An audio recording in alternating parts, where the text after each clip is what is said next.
The Stanley Cup final matchup is set. The Tampa Bay Lightning are coming to town looking to hold on to the top prize for another year. But the Avs are staying focused. I'm excited for our team and everything we've accomplished. I'm proud of it, but that's not the end goal. We still have work to do. How the team is preparing for Game 1 at Ball Arena. And the eye-popping prices if you're holding out hope for a ticket. Dozens of arrests near an Idaho Pride event. A Colorado man is among the members of the white supremacist group facing charges this morning. And they're off. Colorado bikers are hitting the road today for a challenging 6-day ride around our state. You're going up over, 10,000 foot passes or higher. So the altitude alone makes some of those climbs pretty difficult. Good morning. Happy Sunday, everybody. I'm Jessica Crawford. Welcome to Denver 7 News. And I'm Katie LaSalle. Thank you so much for joining us here. It is 9 a.m.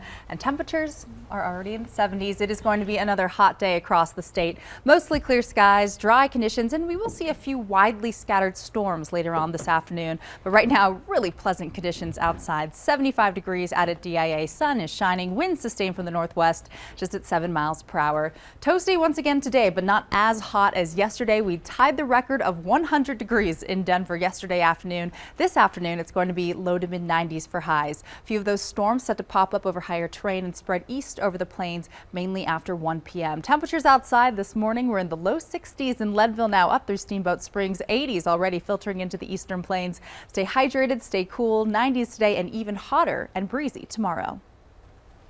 It is official. The Avs will face the Tampa Bay Lightning for the Stanley Cup. Game 1 is this Wednesday at 6 p.m. at Ball Arena. Seeing the Avs in person, though, will cost you. We checked Ticketmaster this morning. For Game 1, the cheap seats, we're talking the 300 section, $900. Seats closest to the rink are more than $2,000. The good news, though, you can watch the entire Stanley Cup final right here on Denver 7. Coming up, Troy Rank is going to show us how the team is preparing. New overnight, Denver police are trying to figure out who shot 4 people. They tweeted that they were investigating around 2 this morning. You're looking at video of the scene on East Colorado Avenue, south of Dahlia Street. Police did not identify the victims or give an update on their conditions. All lanes of Chambers Road and Aurora are back open this morning. Police are investigating a possible road rage shooting. You're looking at the scene from last night near the East Evans Avenue intersection. One man was taken to the hospital with serious injuries. He is expected to survive. No arrests have been made. 31 members of a white supremacist group are facing charges after they were arrested near a Pride event in Idaho. Denver 7's Colette Bordelon joins us live this morning. And Colette, we know at least one of the men is from Colorado. His name is Brandon Mitchell Haney, and at least in 2010, he was registered to vote in El Paso County. A quick search shows addresses in California and Utah associated with Haney, and one in Colorado Springs. He was found alongside 30 other members in the back of a U-Haul truck with riot gear on after a call reported that what looked like, quote, a little army was loading up into the truck in the parking lot of a hotel. The police chief believes the group came to riot downtown, and the truck was stopped near where the North Idaho Pride Alliance was holding their Pride in the Park event. All of those members have been charged with conspiracy to riot, which is a misdemeanor, and their first court appearance is tomorrow, the chief says. He added the men were wearing arm patches that said Patriot Front, and all of them were dressed the same. Patriot Front, that's a white nationalist group that was formed in 2017 after the deadly Unite the Right rally in Charleston, Virginia. Live this morning, Colette Bordelon, Denver 7. Colette, thank you. People in Central Florida are coming together today to mark 6 years since the Pulse nightclub shooting. That's when a gunman killed 49 people and injured 53 others inside a gay nightclub in Orlando. It is the second deadliest mass shooting in our country's history. The club has been turned into a memorial for the lives lost. There will be a remembrance ceremony tonight at 5 o'clock our time. Well, people in Denver are joining a nationwide call for gun control in the wake of mass shootings in Buffalo, New York and Uvalde, Texas. This was one of the 400 March for Our Lives rallies all across the country. State and national lawmakers were in the audience along with people who have been impacted by gun violence. 17-year-old Lucy survived the STEM school shooting back in Highlands Ranch in 2019. Us kids are the future, and we demand more than thoughts and prayers. We demand policy and change. We demand action so not another kid has to feel the way I felt. House Democrats passed the Protect Our Kids Act last week. The sweeping gun reform legislation is expected to fail, though, in the Senate. A bipartisan group is working on their own measures. Senate negotiators are pushing to announce outlines of an agreement as early as today. Sources familiar with the talks who also note that the agreement is in principle only and that legislative text is not yet written.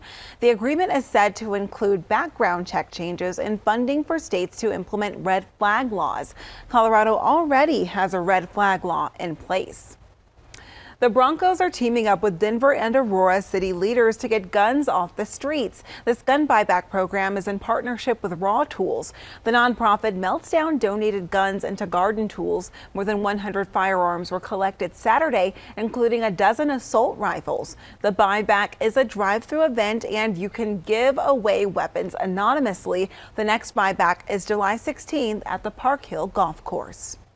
Several Colorado communities passed stronger gun control measures this past week, but their legal futures may be in jeopardy. The Supreme Court is expected to release its opinion in a case asking whether it's constitutional to require a justification for the need of self-defense in order to get a concealed carry permit. The case is looking at a law in New York State that's been in effect for more than 100 years. Ian Farrell, a professor of law at DU, says he and most scholars are convinced the court will strike down the law. The only question is really how broad and sweeping will their opinion be. If the opinion is handed down in such a way that calls into question some of the laws and ordinances here in Colorado, then that would allow for a challenge to be made against those laws here in Colorado. Farrell says laws that restrict guns in specific places like public parks or gatherings could be in question based off oral arguments in the case. He says it's unlikely the decision will be written to overturn laws outside of New York right away. All right, watch out for cyclists on the road the next few days. Ride the Rockies kicks off today from Copper Mountain. It is a 6-day bike ride through the mountains and passes of Colorado, and it is not an easy one. They're very challenging. I mean, you're going up over, 10,000 foot passes or higher. So the altitude alone makes some of those climbs pretty difficult. The mileage, we got 2 days at over 100 miles. So that's challenging just by itself. So I'd say it's pretty challenging for sure, but it's not undoable. I mean, I think you have all day. It's not like it's a race. There's no timing. It takes a lot of strength and endurance. Now, this ride will also go through Basalt, Aspen, Buena Vista, Salida, and Breckenridge. Then it eventually finishes in Golden. We have some good news for cruise lovers out there. The deals you can find on the high seas as those gas and airline ticket prices continue to climb. Plus, I'm John Matteries. From grills to tools to inexpensive man mugs. Some great Father's Day gifts for Dad that won't break the bank coming up.